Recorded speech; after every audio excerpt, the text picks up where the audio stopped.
Hello guys, in today's video we're going to talk about how to fix Telegram lag problem. So the answer is easy, just go to the settings and then scroll down to the apps section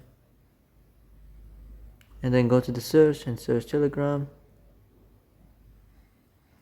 and then go to the storage, and here you will find this clear cache option. Click on it. Now you can go check it if it worked, and if it didn't you can try to restart your phone or turn the Wi-Fi off and on or the Bluetooth off and on. Also you can try to clear data, but be careful.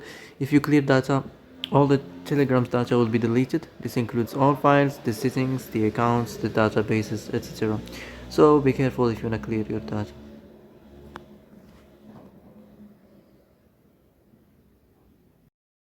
So that's it for today's video. I hope this is the answer you've been looking for. And if you like this video, don't forget to like and subscribe, and see you in the next video.